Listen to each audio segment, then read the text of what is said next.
আসসালামু আলাইকুম সবাইকে।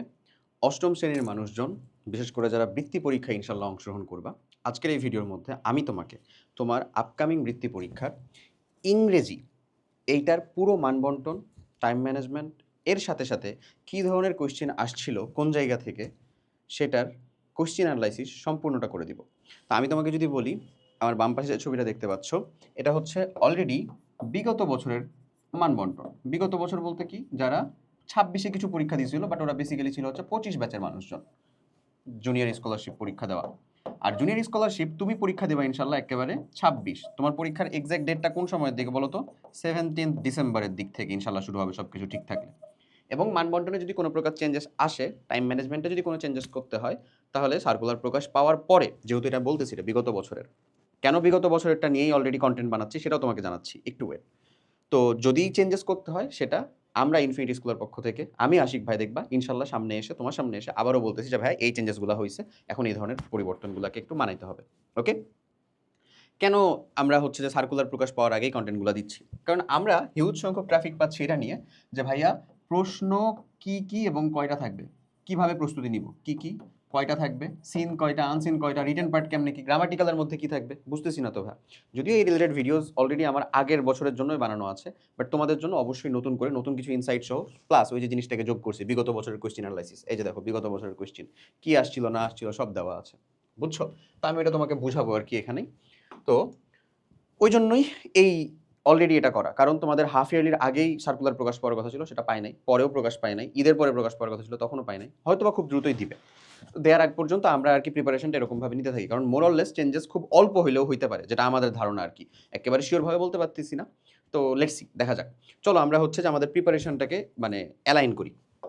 প্রথমত যে জিনিসটা তোমাকে বুঝতে হবে, তোমার ইংরেজি পরীক্ষার মধ্যে ইংরেজি 1, ইংরেজি 2 দুইটাই ইনক্লুডেড। ইংরেজি 1 মানে কিভাবে, যে তোমার সিন প্যাসেজ, আনসিন প্যাসেজ যে জিনিসগুলো, সেটা অ্যান্সারিং কোয়েশ্চেন, সামারি রাইটিং, এসব। ইংরেজি 2 মানে কি, গ্রামাটিক্যাল প্লাস রিটেন পার্ট। তো আমাদের টোটাল ইংরেজি 3 ঘন্টার পরীক্ষায়, হ্যাঁ, 100 মার্কের যে জায়গাটা, এইখানে আলটিমেটলি 3টা পার্ট থাকে। একটা হচ্ছে আমাদের পার্ট এ, একটা পার্ট বি, একটা পার্ট সি। পার্ট এর মধ্যে এটা থাকে হচ্ছে আমাদের E1 থেকে সম্পূর্ণ, পার্ট বিটা থাকে হচ্ছে E2, পার্ট সিটা থাকে হচ্ছে E1 প্লাস E2, কারণ রিটেন পার্টটা আমার 2 পার্টেই আছে। এটা হচ্ছে বেসিক্যালি রিটেন পার্ট, হ্যাঁ, রিটেন। এটা হচ্ছে ভাই গ্রামার পার্ট, আর এটা হচ্ছে তোমার প্যাসেজ পার্ট, প্যাসেজ প্লাস বই যাকে বলো। ওকে, তো এই পার্ট এর মধ্যে মার্ক আছে তোমার 40, পার্ট বি এর মধ্যে মার্ক আছে 30, পার্ট সি এর মধ্যে মার্ক আছে 30, তাহলে তো ইন টোটালে 100 মার্ক। বুঝছো আশা করি, এটা এখান থেকে আমি তোমাকে দেখে বলতেছি, বুঝাবো এখন আর কি। আচ্ছা, পার্ট এর মধ্যে 72 মিনিটস, যেটা তুমি বলতেছি টাইম ম্যানেজমেন্ট করার জন্য অলরেডি দেওয়া, যে 72 মিনিট ধরে তুমি ধরো হচ্ছে কমপ্লিট করবা, এটা টু বি অনেস্ট 1 ঘন্টার ভিতরে কমপ্লিট করা পসিবল। ওকে, এবং এই পার্টের মধ্যে 4টা অংশ থাকে বেসিক্যালি, 2টা সিন প্যাসেজ থাকে, একটা আনসিন প্যাসেজ থাকে, এবং একটা পয়েম থাকে। এটার আন্ডারে বেশ কিছু কোয়েশ্চেনারিজ থাকে, হ্যাঁ। তো এই জিনিসটার মধ্যে 3টা, এই যে যে 3টার কথা বলি, দেখো, seen passage 1, seen passage 2 already তোমার পড়া, কারণ এটা তুমি ইংরেজিতে আমাদের শিওর স্কলারশিপ প্রোগ্রামের ক্লাস থেকে করো, নিজে পড়াশোনা করে করো, যেখান থেকেই করো না কেন, সাজেশন থেকে করো, অলরেডি করছো।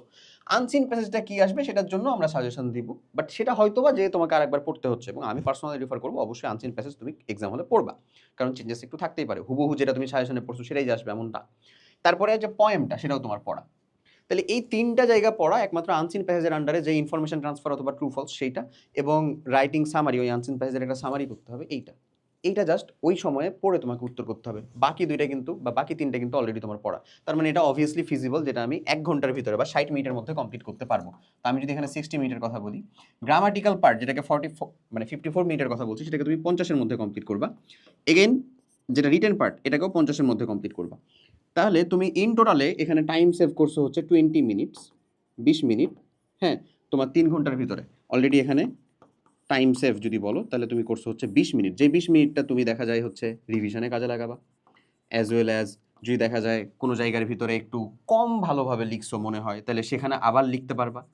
এগেইন তুমি যদি চিন্তা করো যে ভাই আমি আমার কম্পোজিশনটা মনের মাধুরী মিশিয়ে লিখবো, যেন আমি ওখানে 12 মার্ক, 12টা মার্ক আছে, তা আমি ওটাকে খুব ভালো মতন করে যেন লিখতে পারি, কম্পোজিশন লেখার ক্ষেত্রে বা রিটেন পার্টটা লেখার ক্ষেত্রে সময় দিব, সেটাও চাইলে করতে পারো।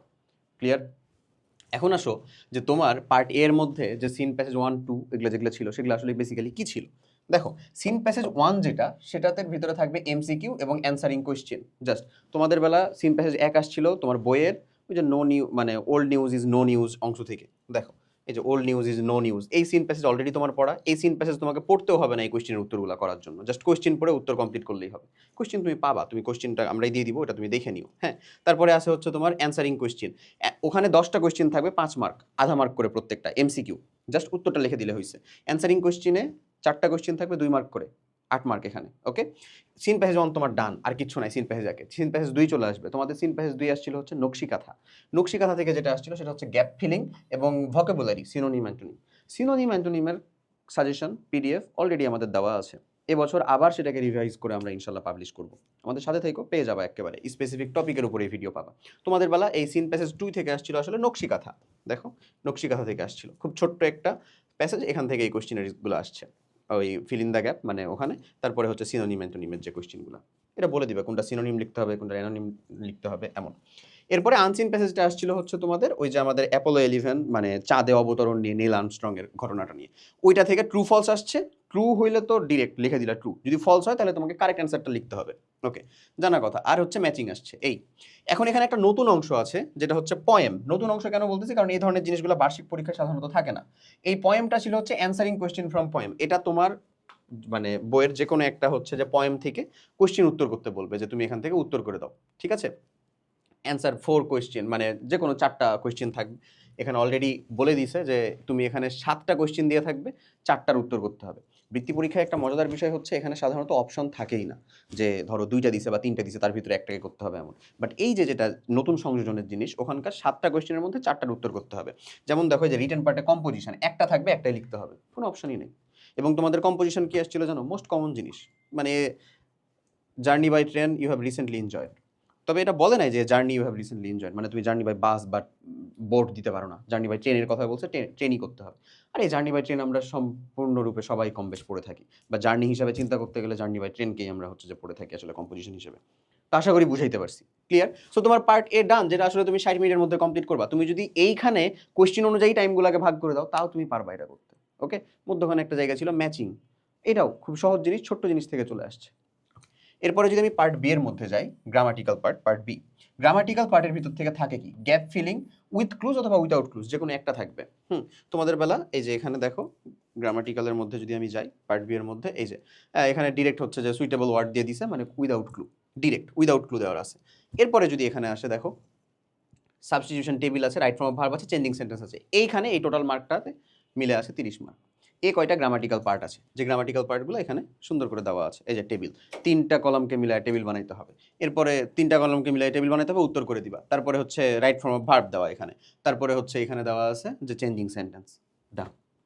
ওকে, তাহলে এইখানে সময় তুমি নিবা হচ্ছে কতক্ষণ, কতক্ষণ 50 মিনিটস, 50 মিনিট, 54 মিনিটের বদলে।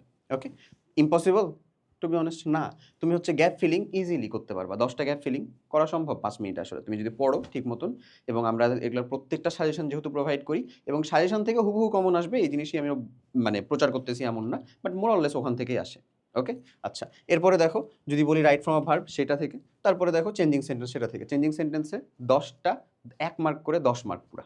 ওকে, এরপরে পাংচুয়েশন ক্যাপিটালাইজেশন আছে, সেখানে হচ্ছে 5 মার্ক। এটা সব থেকে সহজ একটা পার্ট, এটা কম বেশ মানে সাজেশন না করেও মানুষজন ইনশাল্লাহ উত্তর করতে পারে আসলে। লাস্ট পার্ট হচ্ছে ভাই পার্ট সি। এই পার্ট সি এর মধ্যে যদি আমি বলি, এটাই হচ্ছে এখানকার ক্রিটিক্যাল পার্ট, যে জায়গার ভিতরে তুমি মেইনলি মার্ক উঠাবা অন্যের থেকে বেশি। অন্যান্য সব জায়গার ভিতরে মানুষজন মার্ক পায়, টুকটাক করে লিখতে পারে, এদিক ওদিক করে দেখাদেখি করে একটা একটু বলে টলেও আর কি লিখতে পারে। এই 30 মার্কেই তুমি মেইনলি আর একজন তোমার মতো ভালো স্টুডেন্টের থেকে মার্কটাকে বেশি তুলবা। এই 30 মার্কের মধ্যে কি কি আসে, আনকমন কিছু আসে, এক একটা থাকতে পারে ম্যাক্স। হ্যাঁ, যেমন দেখো এখানে লেটার বা ইমেল, তোমাদের বেলা ইমেল আসছিল, মানে আগের বছর ইমেল আসছিল। ইমেলটা আসছিল হচ্ছে যে ভ্যান থেকে ফুচকা খেয়ে আসলে সে অসুস্থ হয়েছে, এটার উপরে একটা ইমেল পাঠাবে ফ্রেন্ডকে, এই রিলেটেড। ওকে, ফর্মাল ইনফর্মাল দুইটাই হতে পারে এটা। এগেন পরবর্তীতে আসছিল হচ্ছে কমপ্লিটিং স্টোরিজ বা রাইটিং ডায়লগস। সো আগেরবার যেহেতু ইমেল আসছে, এবার লেটার আসার পসিবিলিটিস অনেক বেশি। আগেরবার আসছিল রাইটিং ডায়লগ, ডায়লগ আসছিল যে অতিরিক্ত মোবাইল ফোন ব্যবহার করার জন্য দুই বন্ধুর মধ্যে কথোপকথন। তো তোমাদের বেলা কমপ্লিটিং স্টোরিজ আসার পসিবিলিটিস বেশি। আর এখানে বলে দেওয়া হয়েছে শর্ট কম্পোজিশন 200 ওয়ার্ডের ভিতরে। মেক শিওর করে এটা 200 থেকে 210 মানে 190 থেকে 200 ওয়ার্ড এর ভিতরেই যেন থাকে। ক্রস করে অনেক বেশি তুমি লিখে ফেলছো তার মানে বেশি মার্ক পাবে এমনটা ভাবা ভুল, বরঞ্চ ওটা নেগেটিভলি ইম্প্যাক্ট ফেলবে। ক্লিয়ার? তাহলে আমি যদি সাম আপ করতে চাই, এখানে 60 মিনিট ইউজ করতেছো, এখানে 50 মিনিট, এখানে 50 মিনিট। ইন টোটালে তুমি 20 মিনিট সেভ করতেছো, সেটা তুমি পরবর্তীতে যেকোনো কাজে, কারণ এখানে প্রত্যেকটা কোয়েশ্চেনে তুমি একেবারে খুব সুইটেবল করে উত্তর করতে পারবে এমন না। তো যেকোনো কাজে লাগাতে পারবা। ক্লিয়ার? আশা করি বুঝাইতে পারছি। সো ইংরেজি কোয়েশ্চেনের মান বন্টন হয় হচ্ছে এরকম করে। আমি যদি এই পুরো কোশ্চেনটা তোমাকে শেষ অবধি দেখাই দিই, তাহলে দেখো এই যে এটা হচ্ছে তোমার written part. Okay, part C written test. Written পার্টের ভিতরে এই 3টা রিটেন পার্ট। এই যে এখানে বলে দিছে যে ফুচকা খাইছো, তারপরে হচ্ছে এখন ইমেল লিখবা। এরপরে বলছে যে রাফিয়া, তারপরে তুমি সাফি বা সাফিয়াকে লিখবা। এখানে বলেছে যে সে ডায়লগ লিখবা যে অতিরিক্ত মোবাইল ফোন ব্যবহার করার মেরিট আর ডিমেরিট। ওকে, তারপরে short composition train journey you have recently enjoyed বা এক্সপিরিয়েন্সড। এই এখন আমরা এই টোটাল প্রিপারেশনটা কমপ্লিট করতে পারি একটা মাত্র প্রোগ্রাম দিয়ে, সেটা হচ্ছে আমাদের ক্লাস 8 এসএসপি 2.0 সিওরি স্কলারশিপ প্রোগ্রাম 2.0 দিয়ে। এই প্রোগ্রামটার মধ্যে এতগুলা ফিচার আমরা অ্যাড করছি, এত কিছু ইনশাল্লাহ দিছি, যে আগের বছর অনলি 3 মাস মতন সময় পাইছিল মানুষজন, তোমাদের বড় ভাইয়েরা। তার মধ্যে এখানে 3K প্লাস মানুষজন আমাদের সাথে পেইড ব্যাচে যুক্ত ছিল, যার মধ্যে 1300 প্লাস মানুষজন আমাদের জেনারেল স্কলারশিপ এবং ট্যালেন্ট পুল স্কলারশিপ পাইছে। বুঝছো? সো এটা আমাদের আগের বছরের খুব অল্প সময়ের মধ্যে অনেক বড় একটা অ্যাচিভমেন্ট। একই রকমভাবে আমরা এবার আরও অনেক শক্তিশালীভাবে, আরও গোছানোভাবে এসএসপির তার দ্বিতীয় ভার্সন 2.0 নিয়ে আসছি, যেটা অলরেডি লঞ্চড। এবং এখানে এবার আগের বারের মতন মানে আমরা লাইভ ক্লাস থেকে শুরু করে প্রত্যেকটা ক্লাস যুক্ত করছি। তুমি ডেসক্রিপশন বা কমেন্ট বক্সে লিঙ্ক পাবা। ওই এক প্রোগ্রামের মাধ্যমে ইনশাল্লাহ তুমি তোমার বার্ষিক এবং বৃত্তিতে ওই যে বিষয়গুলো আছে সেটার পুরো প্রস্তুতি নিতে পারবা। এই যে এসএসপি 2.0 এই প্রোগ্রামটা, তুমি এখানে যাবা, এখানে গেলে তুমি দেখতে পাবা এটার মানে এই বছরের যে ক্লাসগুলো সেগুলোও দেওয়া আছে, ডেমো ক্লাস দেওয়া আছে, অ্যাজ ওয়েল অ্যাজ তুমি এখান থেকে হচ্ছে যে আগের বছরের যদি আর্কাইভ ক্লাস সেটাও একেবারে লিস্টিং করে দেওয়া আছে। দুইটার মিক্সড আপ করে যদি পড়ো এবং তোমার যে ডাউটগুলো হবে সেগুলো যদি আমাদেরকে লাইভে এসে জিজ্ঞাসা করো, তোমার প্রিপারেশন নেওয়ার জন্য আর কোনো কিছু থাকে না। এগেইন ওটাতেও শেষ হচ্ছে না, তোমাকে টিডব্লিউটি দেওয়া আছে, অর্থাৎ 1-to-1 মেন্টরশিপ। তুমি টিচারের সাথে ডিরেক্ট কথা বলে ইনশাল্লাহ সেখান থেকে সলভ করবা। এক্সাম দেওয়া আছে এমসিকিউ, যে এমসিকিউ এক্সামগুলো সব থেকে বেশি জরুরি তোমাদের জন্য। এক্সাম ম্যাটেরিয়াল হিসেবে যুক্ত করা আছে আমাদের যে সাজেশন পিডিএফগুলো সব। এছাড়াও যারা এখনও মানে দ্রুত যুক্ত হতে যাচ্ছ তারা ডিরেক্ট ওখান থেকে এসে এনরোল করবা। এছাড়াও আমি তোমাকে বলবো আমাদের যদি চ্যানেলের মধ্যে যাও, তোমাকে হিউজ সংখ্যক ফ্রি কন্টেন্ট দেওয়া আছে। প্লেলিস্টের মধ্যে যাবা, তারপর একটু নিচে স্ক্রল করবা। এই কই গেল? প্লেলিস্টের মধ্যে যাবা, তারপরে নিচে স্ক্রল করো। নিচে স্ক্রল করলে আমি তোমাকে পুরো পিডিএফ এর একটা রাজ্যে নিয়ে যেতে পারবো। বুঝছো? দেখো এখানে একটা ক্লাস 8 তোমার A to Z সকল গাইডলাইন ভিডিও দেওয়া, এখানে 79টা ভিডিও আছে। এই 79 ভিডিওর মধ্যে অনেকগুলো ভিডিওতে দেখবা ডিরেক্ট বলা আছে যে অমুক সাজেশন বা তমুক সাজেশন উইথ পিডিএফ। যে ভিডিও উইথ পিডিএফ এটা একটা মিস দিবা না, প্রত্যেকটা দেখে ধরে ধরে সবগুলোর পিডিএফ ডাউনলোড করে রাখবা। এগুলোকে শর্ট করে রাখো, তুমি তোমার সমসাময়িক যে কোনো স্টুডেন্টের থেকে আগায় থাকবা, আমি লিখে দিতে পারি। ওকে, এরপরে খালি এখানেই শেষ এমন না। দেখো ক্লাস 8 বৃত্তীয় বার্ষিক suggestion master class. Suggestion master class তোমার বৃত্তীয় বার্ষিক বলে দেওয়া আছে, তোমার তো হাফ ইয়ারলি পরীক্ষা শেষ, এখন টার্গেট বার্ষিক পরীক্ষার পরে বৃত্তি পরীক্ষা। বৃত্তি পরীক্ষার প্রায়োরিটি বেশি জানি, বাট বার্ষিক পরীক্ষাও তো আছে। ওখান থেকে 23টা ভিডিও দেওয়া আছে পুরো। বুঝছো? এখানে তোমার সাবজেক্টই যেখানে আছে হচ্ছে 8টা থেকে 10টা মতন। এই 23টা ভিডিওর ভিতরে তুমি তোমার সাজেশনের সকল কিছু ইনশাল্লাহ অ্যাভেলেবল পাবা। এখানে মাস্টার সাজেশন ক্লাস এজন্যই বলা হচ্ছে কারণ এখানে তোমাকে বলতে দেওয়া হচ্ছে যে এই চ্যাপ্টার থেকে এই পড়বা, এরকমভাবে পড়বা। এরপরে আসে দেখো ক্লাস 8 বৃত্তীয় বার্ষিক শতভাগ কমন উপযোগী ক্লাস। এগুলা ডিরেক্ট ক্লাস। এখানে আমার নেওয়া রাসায়নিক বিক্রিয়ার ক্লাস আছে, পদার্থের গঠনের ক্লাস আছে। এর ভিতরে মানে এই 3টা প্লেলিস্ট থেকে যদি কেউ ফ্রিতেও প্রিপারেশন নিতে চায় তার জন্য ইনশাল্লাহ যথেষ্ট হবে। আশা করি বুঝাইতে পারছি। ওকে, আর যারা আমাদের পেইড প্রোগ্রামের সাথে যুক্ত হতে যাচ্ছ এসএসপি 2.0 তে, সো এখনই বলবো বিশেষ ছাড়ের মধ্যে তুমি আসলে যুক্ত হতে পারো, এনরোল নাও। ডেসক্রিপশন বা কমেন্ট বক্সে লিঙ্ক পাবা, তাহলে তুমি সেখানে এনরোল করলে একটা প্রাইভেট গ্রুপেরও লিঙ্ক পাবা ফেসবুকের। অলরেডি এখানে হিউজ সংখ্যক মানুষজন আমাদের যুক্ত হয়েছে, ভালো একটা রেসপন্স আছে। ইনশাল্লাহ তোমাদেরকে নিয়ে আমরা আগের ব্যাচের সকল রেকর্ড ভাঙা ফেলবো। সো সবাই অনেক অনেক ভালো থাকো, অনেক ভালো মতন প্রিপারেশন নাও। ইংলিশটা যেরকমভাবে তুমি হচ্ছে টোটাল মানদণ্ডটা দেখলা, একই রকমভাবে বাকি সাবজেক্টগুলো খুব দ্রুতই পেতে থাকবা। আমাদের চ্যানেল নতুন হয়ে থাকলে অবশ্যই সাবস্ক্রাইব করো, বেল আইকনও চাপিয়ে রেখো। আর পেজ থেকে যদি ভিডিওটা দেখো তাহলে অবশ্যই ফেসবুক পেজে ফলো দিয়ে আমাদের গ্রুপে যুক্ত হয়ে থেকো। আল্লাহ হাফেজ, আসসালামু আলাইকুম।